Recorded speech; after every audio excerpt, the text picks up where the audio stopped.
TT Hanamji. You got it, you got it, you got it. Yeah. And of course, our featured guest speaker from the US, Alan Shaw, who is the COO of the Office of the Chief Technology Office in Wells Fargo. So I'm not going to do most of the speaking today. To our lovely panelists and guest speakers. So I will start it off with Alan to open it up and just kind of discuss from where you sit at Wells Fargo, from where you sit in all of your positions and boards, how do you see the future going forward in terms of digital transformation and DEI? Yeah, well, first of all, thanks for having me. It's been days and this beautiful, beautiful. Oh, my niece, the mark. Okay. What are you projecting? Hi. 1 second. How about now? All right, great. So I'll start over. How about that? Again, I'm Alan Shaw. I am a part of the U.S. Speaker Program, and I am the Chief Operating Officer of the Chief Technology Office at Wells Fargo. What I was stating earlier was that it's been an amazing few days spending time here in the country and learning the Trembagonian ways, learning about your government, learning more about your people and cultures. And I'm really conversation with some of my esteemed colleagues on the panel today.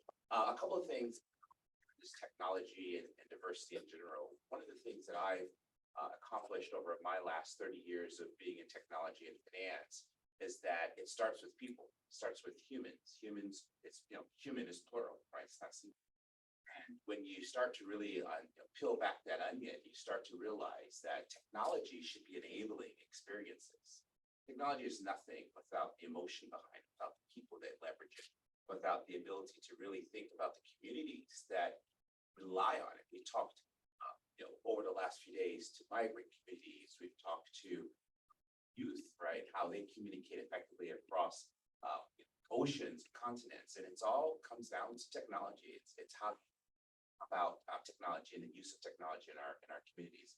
I've also heard a lot of conversations around concerns around bias. And how do we make sure that technology in general is free from bias? And of course, the way that you at least get after that is making sure that you have diverse teams behind your technology companies, making sure you're thinking about ethnicity, you're thinking about religion, you're thinking about the freedom of thought and philosophy and methodologies to approaching everyday life problems. And the way you get after that is making sure that the people representing your product, the individuals coding that algorithm, the people that are thinking about the technology, the capabilities that you're putting out in the market are diverse and very, very much so representative of the communities that they serve. So I'm again glad to be here. I'm glad to talk about technology. I'm glad to talk about finance. And with that, I'm just going to hand it over to one of my colleagues to introduce themselves. Thank you. Maria Daniel, here as President of FinTech TT. On my other hats, I'm a partner at EY, Strategy and Transactions. 90% of my work is with financial services companies. And, in recent years, doing digital strategy for a number of companies. And I'll just start off the panel and ask Anna and Leah afterwards. But what I want to ask you, though, is, when you look at the Wells Fargo journey and, digital first, and you're talking about humans, and the whole, when you say the diversity, and you have to make sure the AI, so when I think of AI, right, it's machine learning. And how do you really ensure that the machine learning really doesn't get that bias on the humans? So you can have, how do you test it? When I speak to other fintech who I work, and I tell them about Trinidad and Tobago, I tell them this is a great testing ground because we have so many ethnicities, we have so much religion, etc. But, how did you do that, Wells Fargo? Or have you been able to do it? Yeah, and that's an awesome kind of way to start off. And the way I'd like to talk about it, I don't want to just focus on just my Wells Fargo experience. Okay, great. I've been doing this for 30 years. So I've worked for Japanese companies, technology companies, tech companies. So I'm going to be answering just from my own experience. The answer to the question is that, to your point, machines have to learn, right? Which means they have to be taught. And the way you teach machines is you make sure that you're feeding it data that is not biased. Make sure that data is not biased. Is you create data sets that are representative of cultures and ethnicities and perspectives. And so the way you create, and let's agree, there's always going to be some sort of bias. There's going to be some form of it. The key is how do you detect it?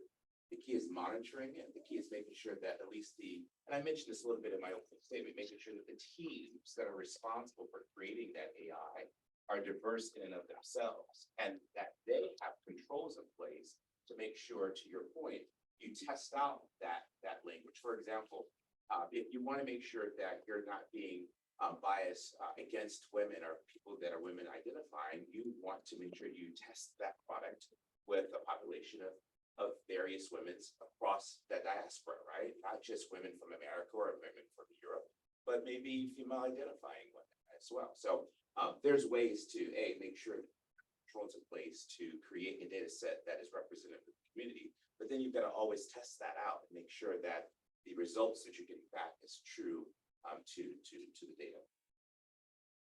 Great, and I'm gonna hand it over to Anna here. Here's why. So in the Caribbean, our big, I think, at least from what I see from my own clients, digital transformation perspective is data. Right, and one of the stumbling blocks is people have not spent the time capturing data. So, and I'm gonna ask you from your perspective, what you have seen in terms of being able to do digital transformation, what were some of the challenges you see in the local context? I know from my own experience, a lot of it is data. And it's one of the challenges I see for fintech companies as well, which their whole model is really using data. So I think that, to begin with, I think before COVID, our country is a conservative one, and our acceptance of change has always been, in my view, one that's been, as the voters, let's make sure things are all right and then make some decisions. So before COVID, you found that digital transformation was one that was rather slow. And of course, during COVID, we've all had the disruption of, okay, what do we do now? And I was quite impressed with what we were able to do in our country. I found a lot of the customers that we work with in our business able to pivot, able to understand what it was like to be in a remote meeting and understand what that behavior could be. And we have seen that uptake of more, okay, we need to understand how do we become that digitally transformed. And certainly there is the understanding of the data and understanding what do I want to do and how do I do it and where do I put it? Some of the questions that we are asking and our customers are asking us. And it's a struggle. I have to say it is a struggle, but I am seeing that people are willing to move through and understand and take their time, but they understand that they are going to see a lot of profitability or lower costs and increased efficiency. So there's a want to do it, but the how is where a lot of people are still struggling with. I don't know what I'm going to do. Where do I start? Do I start in the middle with improving my process, or do I start at the beginning and scanning all my data? And then, where do I want to begin? So I think for us, the fact that there's a want is certainly the beginning of where we will end up. Can I build on that? Sure. I love what you just said about that, right? And one of the things that I've learned and I've encountered is language matters as well. And when you're creating, whether it's a mobile application or it's software, if that software or that technology is being distributed globally, then the best way to make sure that it is contextually accurate and resonates with that particular community is you go and you test that community, you employ people in that community, right? If you're going to deploy technology and people, then you need to get Canadians that are literally giving you feedback and helping you build. So I love that data is an asset, right? It's not just information, actually. So I think that. And I'm gonna shift it across to you Rudy, from the perspective of, if I think of COVID forced us to change, right? The digital transformation, even the banks. We have international banks in Trinidad and Tobago. The online services, I would say, was very below par. Now it's really, convenient, easy to use. So again, Anna is right, the transformation is taking place. So I'm gonna ask you from the PrideTT party, when we talk about inclusiveness, DEI, do you see that this really has to be changed, forced change through mandated policies to really get inclusiveness across Trinidad and Tobago? Thanks, Marina. Full disclosure, one of my hats is my boss. So, but I'll actually start there. I happen to be one of the privileged persons in Trinidad and Tobago that works in a company and has worked in companies where the lack of mandated social pay has not stopped those companies from implementing their own policies and to have champions in leadership roles who themselves have experienced exclusion and have used that experience to chart space for other people. So it's a strange answer, but no, you actually don't need mandated change. You need people in the society, the private sector in particular, but just general individuals to recognize that all of us are products in this island at least of some form of discrimination and legacies of exclusion and oppression.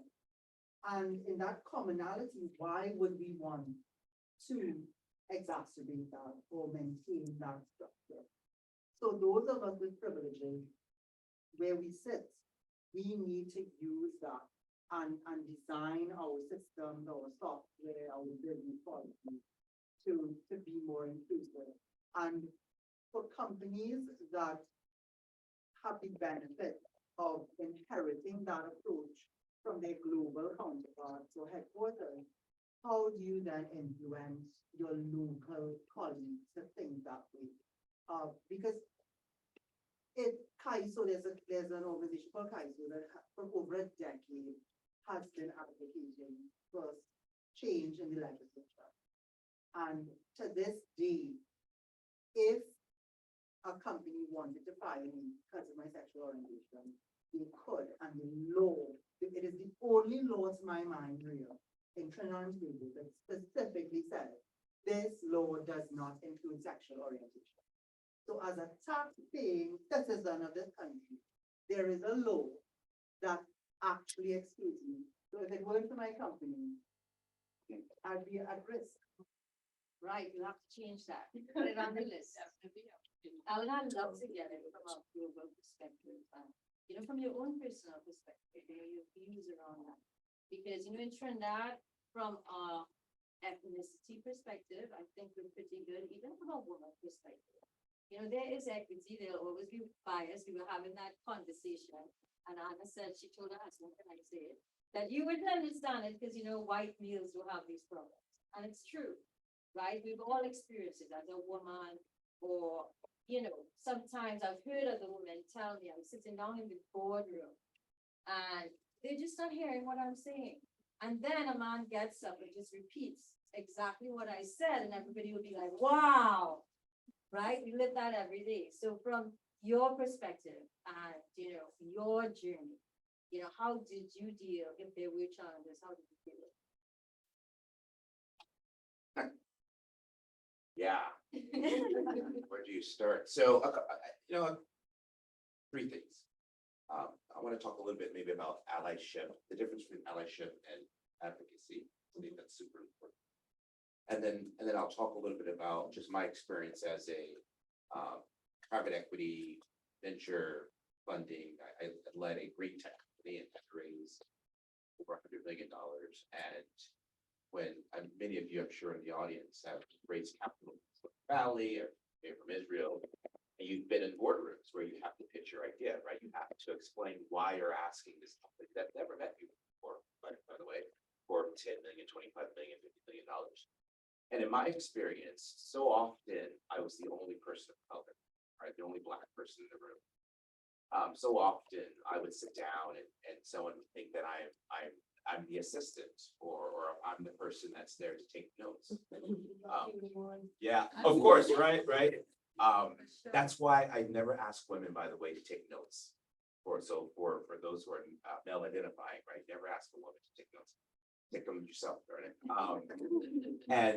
And so I've, just because of the color of my skin, I haven't even got to the point that I'm gay, right? Just because of the color of my skin, already I'm not the boss, or I'm not the one that's the entrepreneur. So we have an obligation of those you talked about privilege, right? We have the opportunity, we have the obligation as individuals that maybe represent underrepresented communities, right? You know, whether it be ethnic underrepresentation or gender, et cetera, to lift as we climb, right? And to make sure that we're not putting others in a similar situation.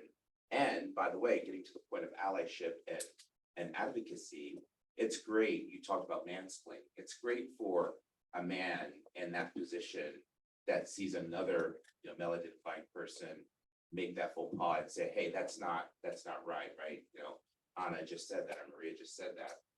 That's allyship, and that's great, because in that particular moment, you're getting a pat on the back, right? It makes you look good as the person that called out that particular faux pas, or that microaggression is what it really is. Advocacy is when it's you're not in a room with other people, it's just you and the other person, right? That other person is the one that is generating that microaggression. They're saying something inappropriate in the locker room, or they're saying something inappropriate after leaving a meeting, and clearly whatever is said is not aligned to your values or your company's values. It is that moment that matters the most, because when you tell that person, hey, that's wrong, I don't believe that, I don't agree with that. That's not what our company stands for. That's not what our community stands for. That's not what our government stands for. And you don't accept, do not tolerate that behavior. That's advocacy, right? And we need to do more of that. We have to stop ignoring and allowing those scenarios to pass us. So that's. I can just add that. Sure. I think earlier we were chatting before the session, and one of the things we were talking about is the thing that every company that I've ever seen has on their wall a list of their values. Right. And how many of us have really taken time to understand what those values mean? And in some cases, and this was for me, it's written in a language that looks really good on a wall, but ask any employee and they don't quite understand what the behavior, what do you mean by loyalty? What is the behavior that I have to display for that to be that I'm living value?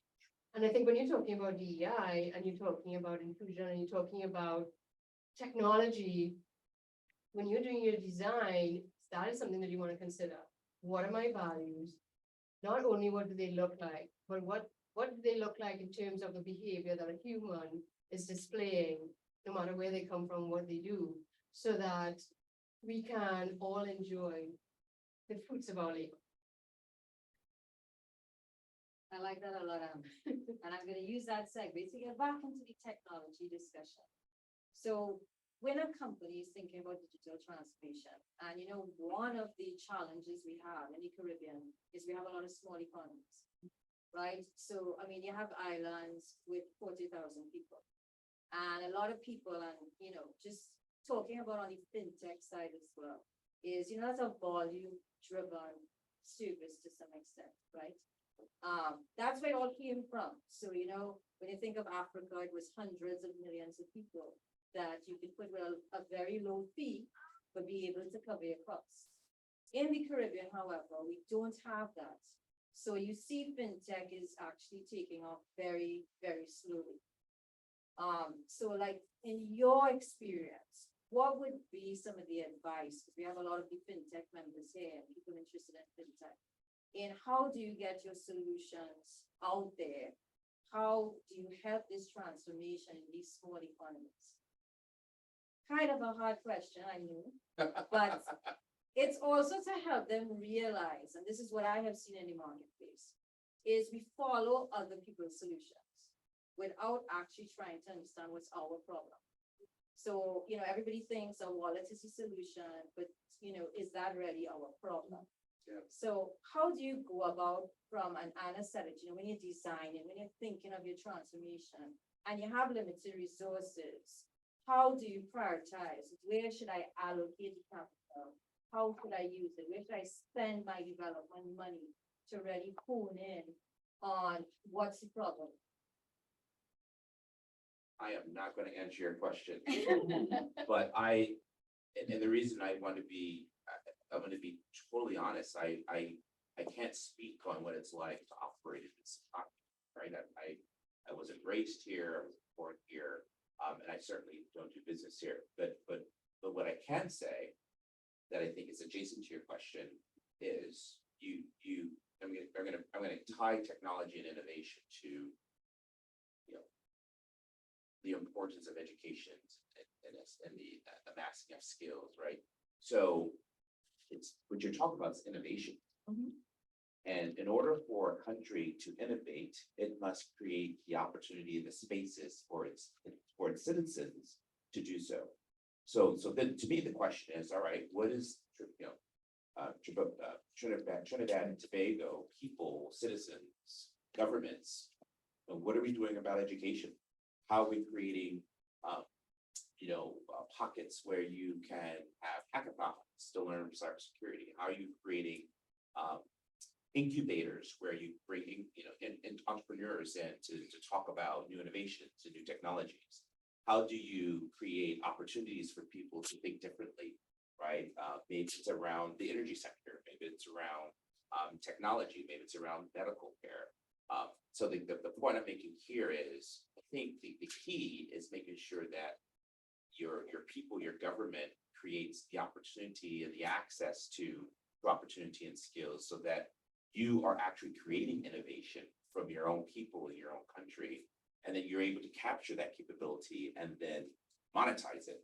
Then that monetization doesn't have to just be in the Trinidad and Tobago economy. It could be in the region, it could be in Europe, it could be anywhere. But I think it starts with making sure that you're creating the access and creating the spaces to innovate.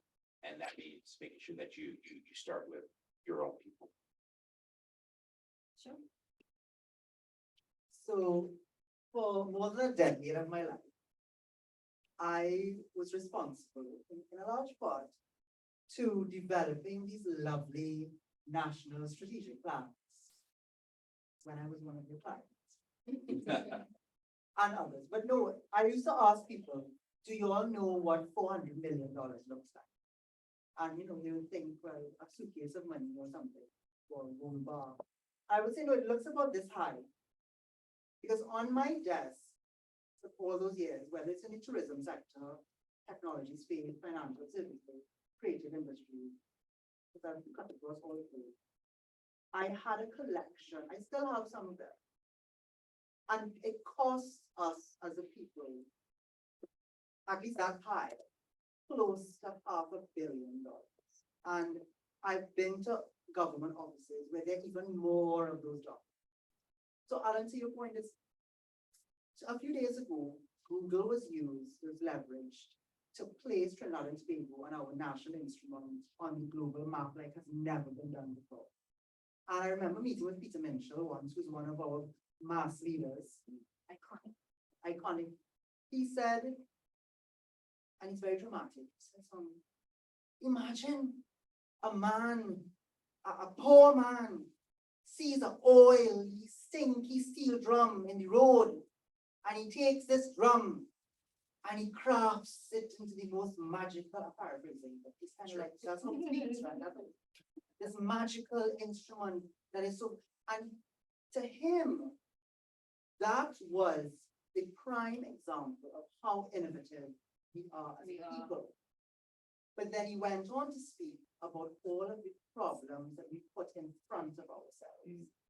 And these strategic plans exist, but why have we not implemented? I think that, Maria, we talk about it all the time, and at AMCHAM and TT, we talk implementation and excellence. Well, digital transformation seems to be the new buzzword, believe it or not, the new buzzword. And Anna, I'm going to ask you this question. So recently, everybody would have probably seen in the news that the government got this loan, 100 million plus. So I'm going to ask you, if you had that 100 million plus, how would you spend it in Trinidad and Tobago knowing what you know, that you think could make the biggest impact to the country, digitally? Sound like I'm assuming this kind of question. Yeah, boy. Hurry up, every second. Yeah, that's a real tough boy. I think, actually I was on a chat with AMCHAM. It was the first time that one of the first times that the AMCHAM chat really just sparked a lot of conversation, and a lot of persons had something to say about the spend for that amount of money. And I think for me, I mean, I can only speak for me, and I know that AMCHAM is also very involved in digital transformation. It's one of the pillars of their operations and what they're trying to move forward in the country. And for us, I think the education of people is where perhaps there should be some priority for the spend of that money. Because I think that, and you were just saying it earlier, you know, if we don't educate and teach people about digital, then the innovation may not be as fast. And somebody said it to me at the last conference that we were attending. They asked the question, like, why wouldn't in our school curriculums, would we not have a class around digital? And it struck me that, oh my God, yes, why does it, yes, we want geography, yes, we want social studies, yes, English, yes, math, but how many of us are teaching our children on how to use this phone? And what are the risks around just this phone? And we all give our children at 8 years old or whatever. So yes, we have a ton load of issues. Yes, we've done 1,000 gap analysis on where we should spend the money. But for me, I think the education of children should probably be one of the priorities. Yeah, well, the whole curriculum needs to change. I don't want to say my age, but 30 plus years ago, when I did computer science, I looked at the curriculum and it's exactly the same. That's sad to see. But yeah, sure. Can I add something to that? Sure. You sparked a thought. I worked prior to being with Wells Fargo as the chief operating officer and managing director of cybersecurity for Bank of America, actually. And one of the programs that I led was in a city in the United States. And what they did differently, to your point, is they installed in high school. So these are individuals coming out of junior high, kind of intermediate, going into high school and prior to college. What they did differently is they provided cybersecurity education to those students early on, to your point, right? And what happened, and these particular groups of students had a very low rate of going to college, right? These were underrepresented communities, right? So they said, all right, what's a skill that they can be taught early on that would then persist? And that skill was cybersecurity. So what we found is after giving them the cybersecurity education, they were graduating high school with their cybersecurity certifications. And of course, at least in the United States, there are 3 million plus jobs in cyber going unfilled every single day.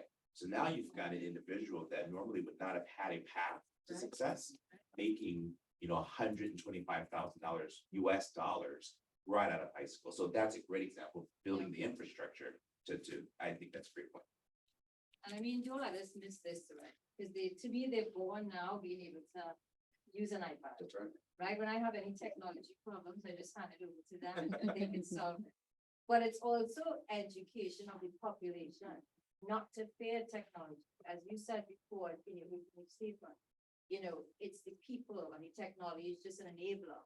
And I think one of the issues we have is that people fear that if they adopt new technology, they will lose jobs, Yes. they're not accepting the change. So I think that's one of our challenges. But I want to stop here to open up for questions. That's exactly what I was thinking. So Rose, how you want to do this? You want to just take the microphone and ask the question and then open up the floor as well? So we do have an online question, which I'll read out for the panelists. It says, to the host, how do you innovate? Sorry, my vision is not good enough to read that from there. How do you innovate in Trinidad and overcome the legal system and political barriers? So how do you innovate given these legal and political barriers? That's a great question. I always think that I'll hand it to the other two getting their 2 cents as well. when we think of innovation, you have to have an environment for people to innovate, and that starts with failure. So Alan, you wouldn't know this, but our school system starts at 10, 11 years old. There's an exam that puts these children under extreme pressure that they feel if they fail, that's the end of the road. So to me, when we talk about innovation, the first thing we have to have is a culture that accepts failure. Because the only way you can innovate is you have to try, right? We have to try. We have to get, and our school system is all about regurgitation. It's not about critical thinking. And innovation, again, comes from critical thinking. It comes from being able to find a problem and understanding the root cause. Root cause is a word I use all the time, because that's how we end up with the wrong solutions, right? So root cause. And once we start to teach from very young, even before we start digital, but how to analyze a problem, then we'll be able to really drive innovation. And if we take that across the country and we take it across the political and everything else, and we move away from all the noise that we love in this country, and we start focusing on what is the root cause, then I feel we will start to see real innovation. So I just hand it. I think you just said it all. But I would just, maybe just to build on your point, of, fail fast, but bounce back faster. Exactly. I mean, I know it's cliched, but I never like the word try anymore. I like the word practice, because in business, we are evolutionary. Your business is never going to, it's not something that has an end if it can continue. And the only way a business is ever going to continue is through the innovation. Yep. When you look at businesses that are littered and not continued, Blockbuster comes to mind. It's because they just didn't innovate. But innovation does not have to be this huge, idea. I think people think innovation has to be this amazing idea of Netflix, but you don't think that Netflix really started at a very small stage. So I would just add that it's incremental and it doesn't have to cost a lot. There are lots of open source solutions out there. There's lots of free stuff out there. You just need to have a problem and that you want to solve. And sometimes these solutions just come about, right? Look at the post-it, how many people think, why didn't I think of that? People that you just stick on, like, who are you gonna add to that?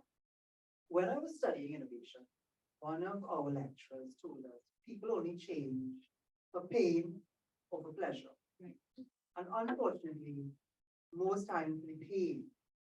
Jamaica has become an interesting example to me in the Caribbean of how a burning platform led them to restructure their societies and their politics. Because a lot of people don't know that the private sector has to approve the national budget. Now that came out of the IMF reconstruction. And they did a presentation, and I've got his name right now, the head of the private sector body there. And he was talking about it. The first time, now I'm not saying that we should be at the IMF store, right? That's a whole other part. That'll be the headline. But private IMF. So, but he explained that IMF said, look, have to restructure your debt. And interestingly, in Jamaica, the debt was owned by the private sector. So when the government went to the private sector said, okay, we'll restructure the debt because it's our country too. But we have to have a say in what you're going to spend the money on. Because we've learned from this before. At first, the government said no. Went to the IMF sent them back. Said, sorry, they had no choice. So what I'm getting at, we talk a lot, Alan, in our advocacy world about intersectionality. You're talking about innovation in the business world. It's the same concepts in the advocacy world. You have to collaborate. We can't do this individually. We all have to get together. Maria spoke about faith. You have to have courage. But courage comes from collaboration because you're not alone. And also you have to get involved in the political process. We can't be afraid. Imagine a trans persons like Marty P. Johnson, who started Pride globally with Sylvia Rivera in Trinidad, Sasha Fierce and Brandy Rodriguez, both of whom we've lost to violence. They had nothing. They literally had nothing. But where did they get their courage from to stand in the face of adversity and the politics and say this must change? So if they could do it, why can't we do it with everything that we have in front of us, technology included, which they didn't have? Great answer. I want to open up the floor, sure.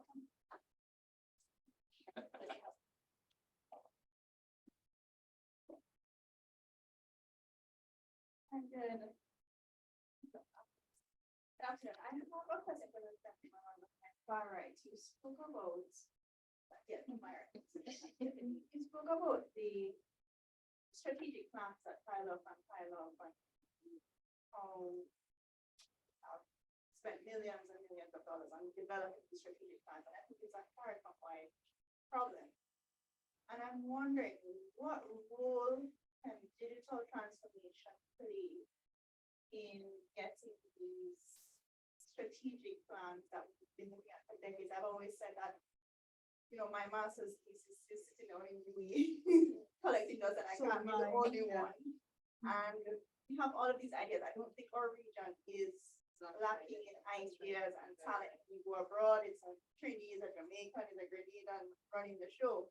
So what I want to know is, now that we're in a digital space and new generation that's more accepting of technology, what can we do as those are coming up and, with the advice of those who, not to discredit those who have gone before us, how can we now take all of these strategic plans, use the digital space to create actual change for the generations coming?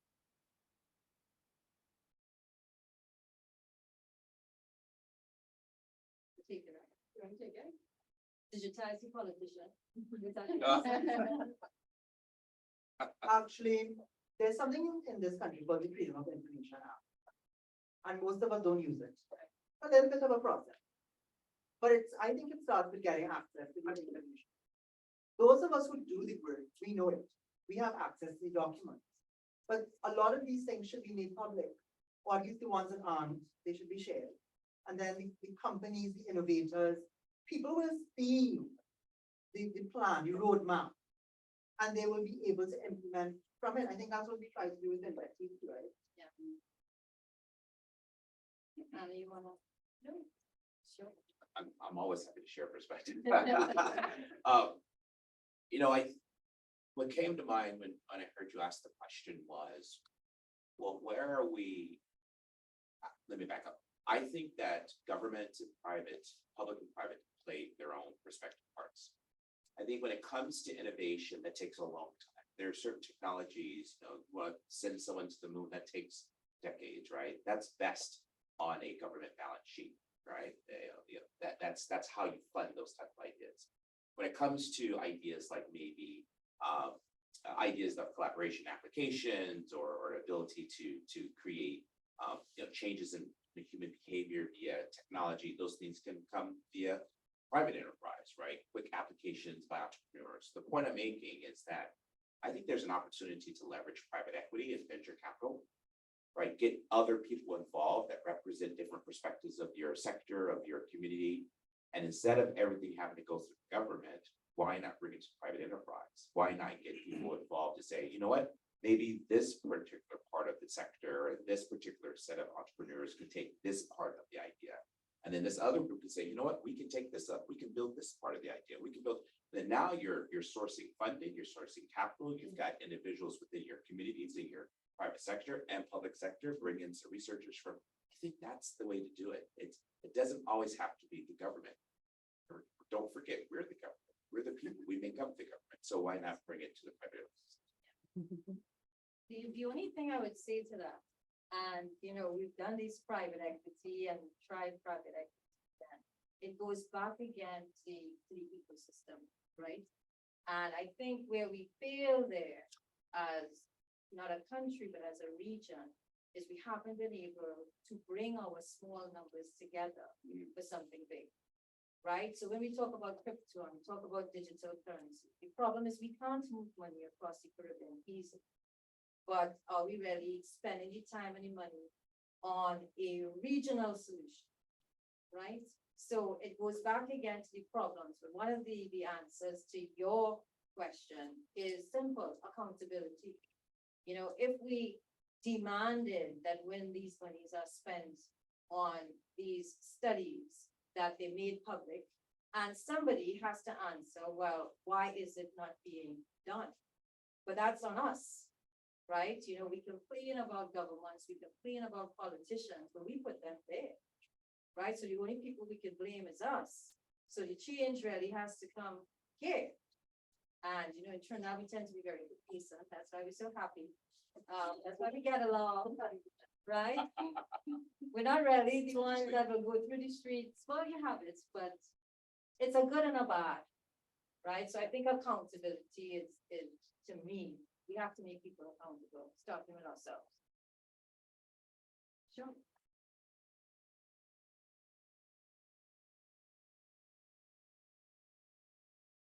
Do we get that accountability through regulation? Because I'm thinking about the legislation currently.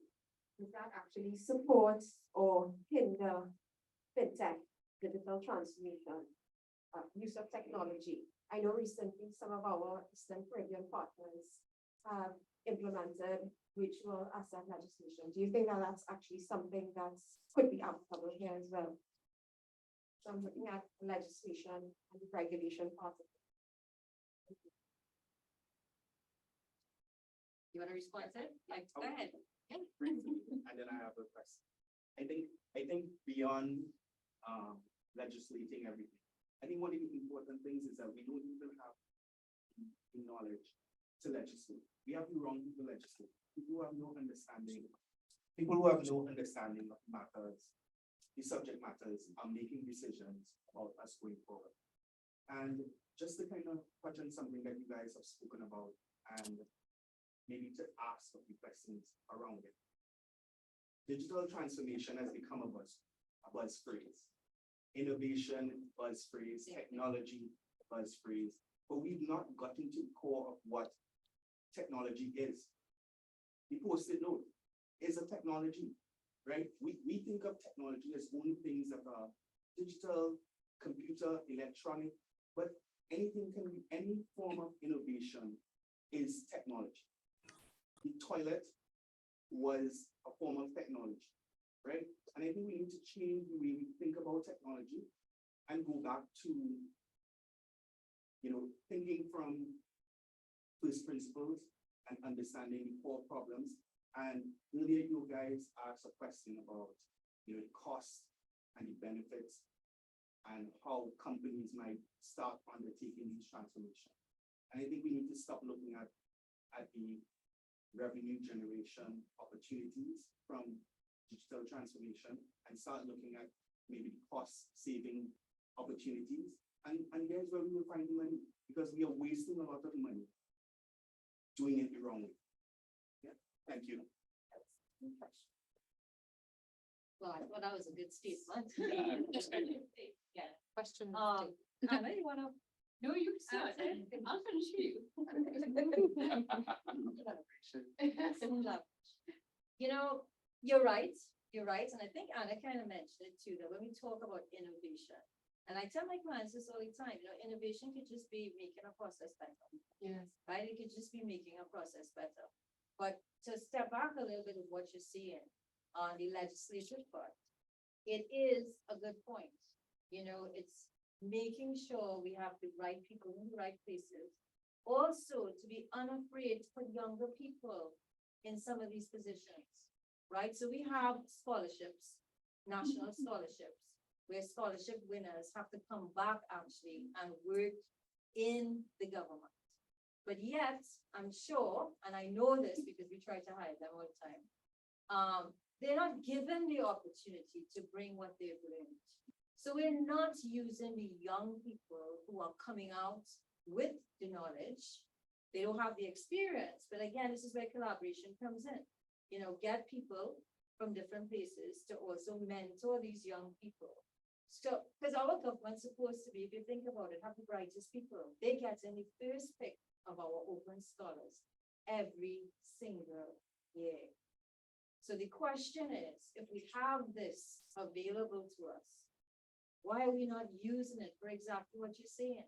You know, you have these young people coming out, knowing about crypto, how it's supposed to work, you know, educating people what does digital mean instead of billing fair.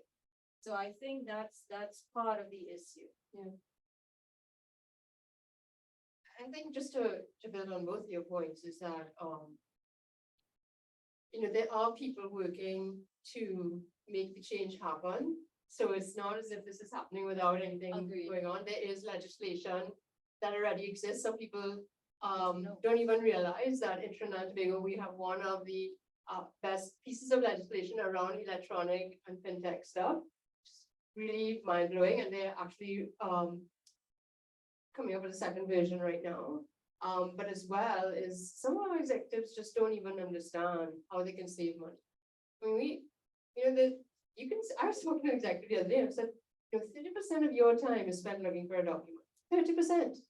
30% of your salary is going into trying to find a document, make a document, recreate a document. I mean, we've all had that experience. And yet the person just couldn't take that image in their head, put that into an ROI, and you know, they just couldn't make that connection. And so I think in the government and in all of our lives, that's something that you want to also consider is that while technology it's an idea, and making it real to people is where that gap is. Yeah, I mean, you're so right. But here's where the issue again, change. So people spend a lot of money on technology. And they always say, well, I spend all this money, but I'm not getting any cost savings. Well, okay, well, we haven't changed the process, right? It's just like the example we given before. You went online, you fill out everything, you get excited, and then the next instruction is please print and deliver. Wow. Right?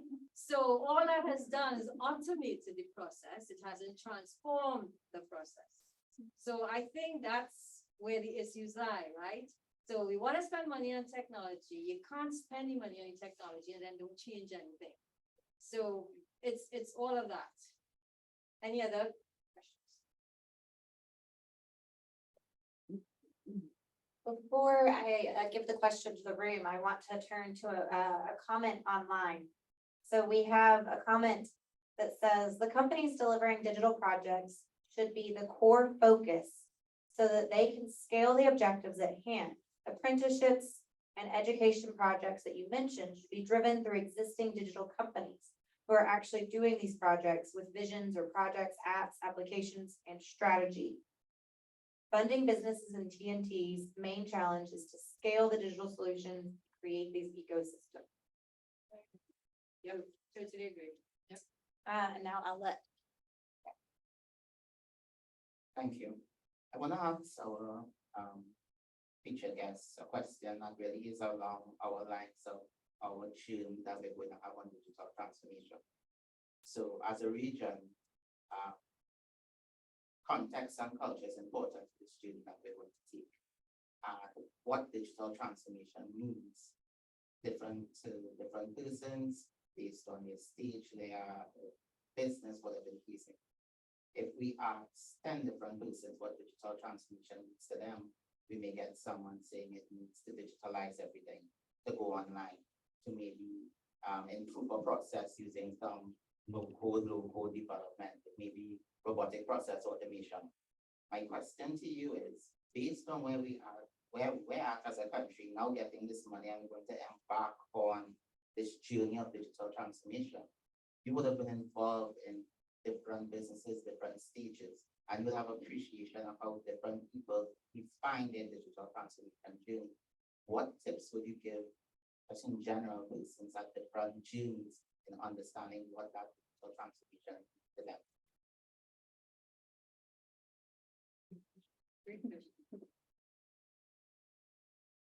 I think there's a couple of different approaches to that, right? So I'm glad to hear that I heard $100 million. That's amazing. It's bigger than my budget. So that's great. A couple of thoughts. I think number one, look, a great idea can come from anywhere. And I think not sourcing great ideas from your citizens, I think that would be a mistake. So I think starting with, bringing people to forums, bringing people to auditoriums, and asking him, and maybe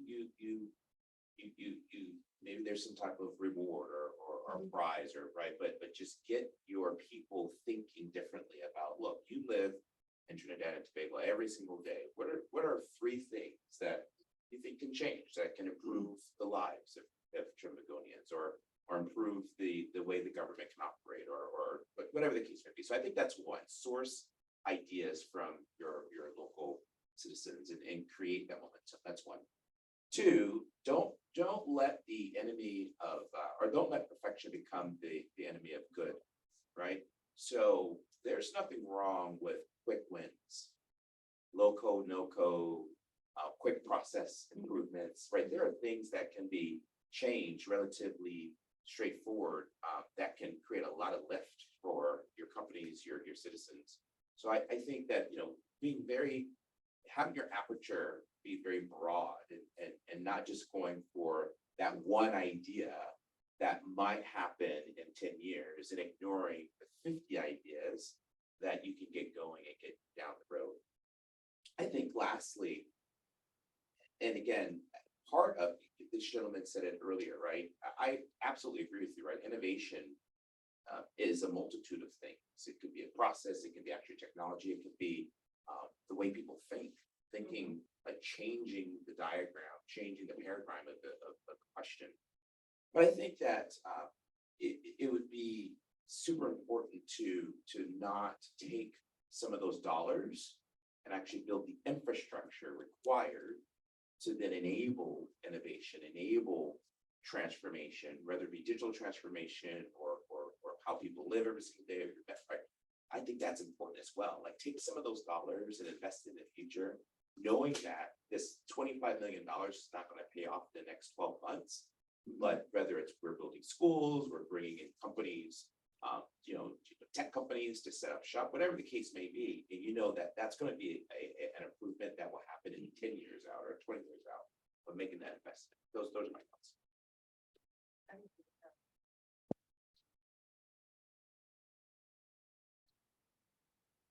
Good afternoon, everyone. So I wanted to ask you a question. Ask the question first and then explain why I asked you. My question is, in Wells Fargo, right? How do you get executives to feel comfortable with experimentation? I ask the question because I used to work at Bank of America. 10 years ago, they used to have lab where cryptos come in, and there's a lot of experimentation. I do believe that the private sector is the best place to read, especially in Trinidad, to support innovation. But to support innovation, you need to experiment, you need to test, you need to be confident in spending money and losing it, and hoping that you get a big win, just like a bet account. So my question to the panel is, like, how do you, especially in your case, how do you get your colleagues to be comfortable with taking that risk of experimentation?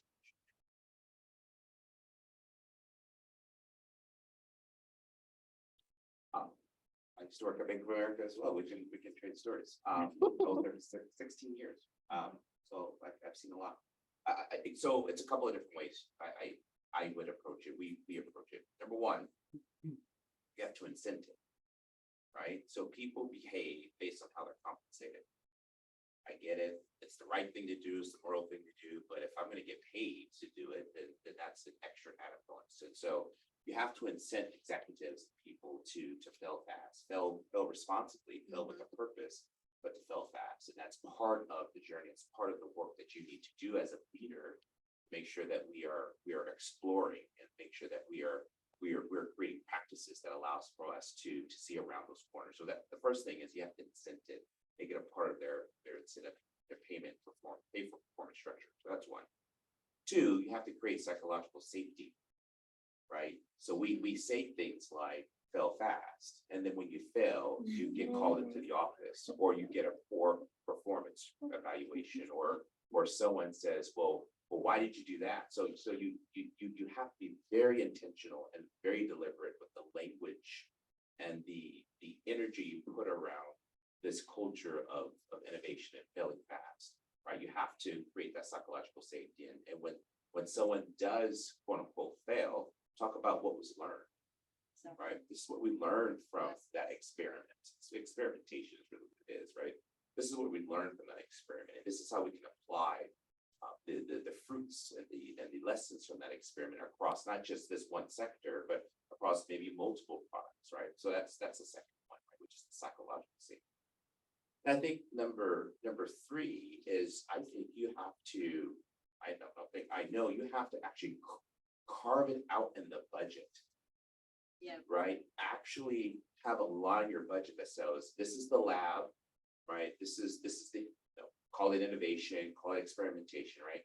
Here are the people that will aid and support in that. They're purposely hired to do that work. Getting people out of college is a great way of getting innovative thinking and out of the box thinking so that you're not stuck in how someone like me, 16 years being there, right? So, and then have a line for losses. We know that we're going to lose X amount of dollars, so we're going to invest X amount of dollars, and just carve that out. Call it R&D, call it what you need. But that's how you create a culture of practice and experimentation.